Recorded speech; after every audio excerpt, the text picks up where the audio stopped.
Super Mario 64 was the first majorly distributed, true and fully 3D video game. Paving the way for thousands of other games after it, Super Mario 64 was the start of an entirely new era of gaming in general.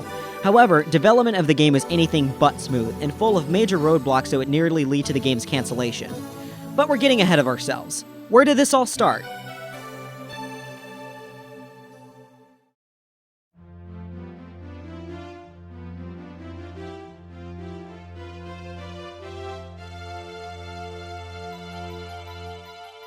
Well, the idea for the game was first conceived after the release of Star Fox in 1991 for the SNES. Shigeru Miyamoto decided that a great way to increase the popularity of 3D games would come if Mario was featured in one, which was the solution in making Super Mario Bros. Successful on the NES. It wasn't until about a month into development of Super Mario Bros. That Mario was actually chosen to be in the game. After some pre-planning and budgeting and blah blah blah blah blah boring insert the most uninteresting stupid crap for this part, the game would eventually begin development on September 7th, 1994. The state of the game during the first few months is quite mysterious due to the lack of major public documentation. However, it's not completely undocumented. We can get a pretty good idea of the state of the game by looking at answers to certain questions asked to developers in certain interviews. From what we've gathered, the game at this point was heavily focused on the way the physics of the 3D graphics would work in the console that was being developed right alongside it. This would also include how the controls would translate to an easily consumable controller design. For most of the game's development, however, the game was usually tested with a keyboard, which made it quite difficult to determine how well it represented the game working on a controller in a console. The first model made for the game was Mips the Rabbit and was created on September 7th, the same day the game officially began development. The model was made before Mario or anything else was actually designed for it. Mips was designed to be a test NPC as well as a test object to be interacted with by the player. The name MIPS was an acronym that stood for a microprocessor without interlocked pipeline stages, and the team liked him so much that he would actually make it into the final build of the game, found in the basement of the castle. We also know that Mario was made after the creation of multiple other characters, and we know this because the earliest confirmed image of the game from around the start of development that we have features a bunch of bob-ombs walking around a simple terrain with multiple trees decorating it, as well as an unnamed character with a sombrero standing on the foreground. We can assume that this was made around September or October of 1994 due to the lack of Mario within the scene. However, this is yet to be confirmed by the developers. Once Mario was made for the game, he was only tested on a flat field because they struggled pretty badly when it came to programming the player to walk around more complex terrain. This wouldn't last very long, but this particular flat field would be used until the very end of development, along with a test level that was used to test how the player would react to certain complex obstacles. Here are some reimagined screenshots that show off what some of these builds may have looked like. It would be this very flat field that would be the testing ground for developing Luigi's controls and how both him and Mario could coexist on the same screen. Though the issues that came with testing these same mechanics on more complex levels would eventually lead to the scrapping of Luigi altogether. So no, L is not real and Luigi has always been dead. Now it came to creating actual levels for the game. Actually, some of the earliest documented levels for the game were the slides because they wanted to test the game's physics by creating a fun little challenge for the player to ride through. It was much easier to start with a linear level design before working out to an open world design that the game would be known for later. Peach's Castle was the next to be designed, but it would go through overhaul after overhaul before reaching its final style. But that wouldn't be until about a little less than a month before the game would eventually release in Japan.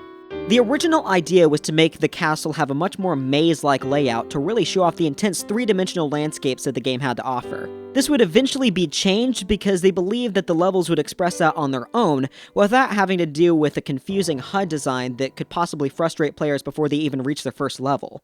They didn't want to completely go the other way with it, so they would meet in the middle with an easily digestible layout, but making the shape of each room vary from one room to the next, to give the player sort of a hint to what the level they were about to enter would be like.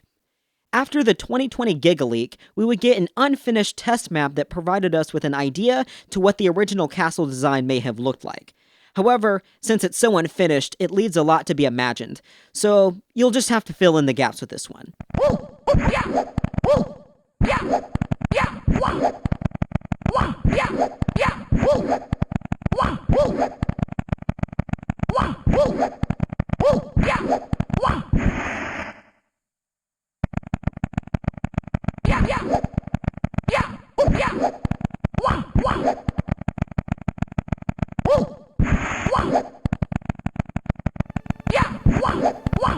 The outside of the castle would be left relatively unchanged except for small little tweaks throughout the development of the game, such as the textures on the outside as well as the bridge at the front.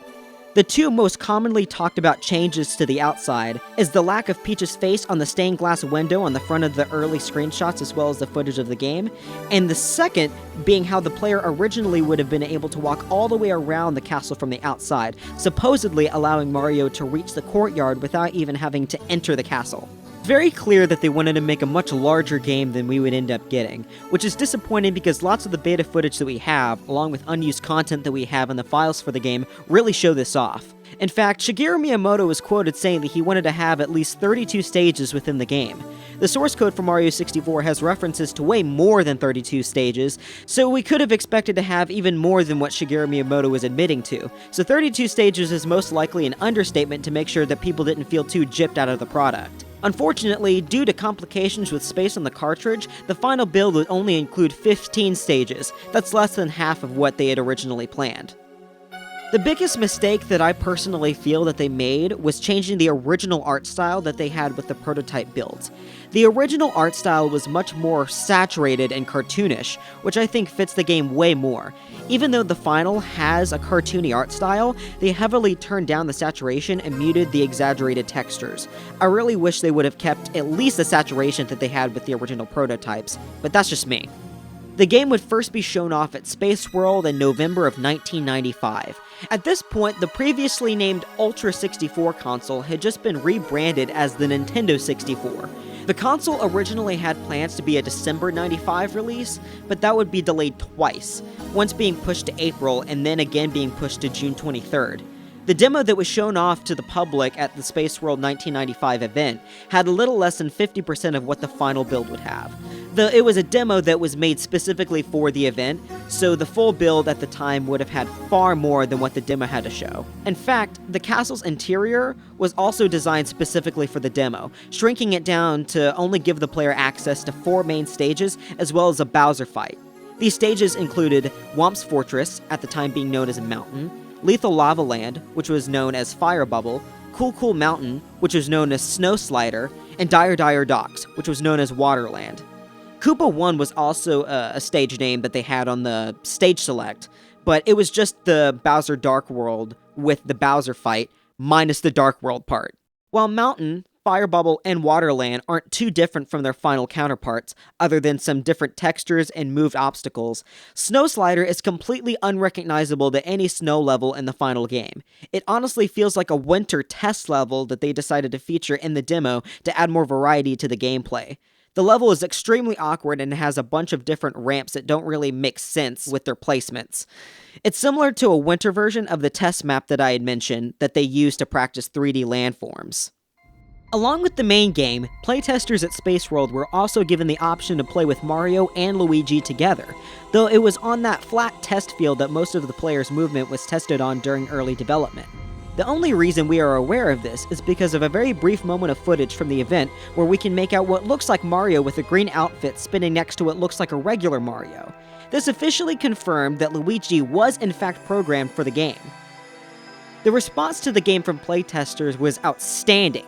Everyone was absolutely in love with the new direction that Mario as well as games were headed overall. Lots of people who didn't attend the event were able to see sneak peeks of the game via television broadcasts, commenting on the new amazing technology that currently was in the works by Nintendo, and what this all meant for the future of video games. So here it is, Super Mario 64. Notice how Mario's voice is completely different from the regular voice we currently know. This was because they had yet to record and implement all of Charles Martinet's voice lines by the time Spaceworld was set to take place. So they used placeholder voice lines sampled from a Warner Brothers sound effects pack that came with lots of different sound effects and other voice lines for them to use without worrying about paying royalties. And yes, you are watching the game screen. Amazingly, this is not a rendered graphics demo. It's what you get when you play the game. The images are detailed, smooth, and easily superior to anything currently available. What's even more astounding is that Super Mario 64 is a genuine 3-dimensional platformer, because you can take the little plumber just about anywhere you want to go within this graphic world. Inside the main room in the castle are several doors that lead you off into the different game areas. This is a beautiful underwater level, and as you swim around, you start to appreciate just how different the game is.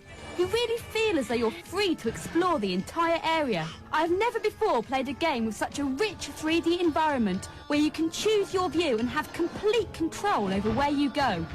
Forget your rock-hard beat-em-ups and rubber-burning races. Super Mario 64 is a launch game that doesn't take itself too seriously. The game was officially finished only about a week before it was set to release in stores. Even then, they weren't completely happy with the final product due to how much it lacked. I think it really sucks that we weren't able to get to see and play all of what they wanted to provide to us. However, to say what we did get to play was something revolutionary is a gross understatement. We can owe everything we got with modern 3D games to the creation of Super Mario 64. If it weren't for Mario 64, we wouldn't have any other 3D Nintendo games. Heck, we wouldn't even have any modern 3D video games. So let's just be glad that the game wasn't canceled like it almost was.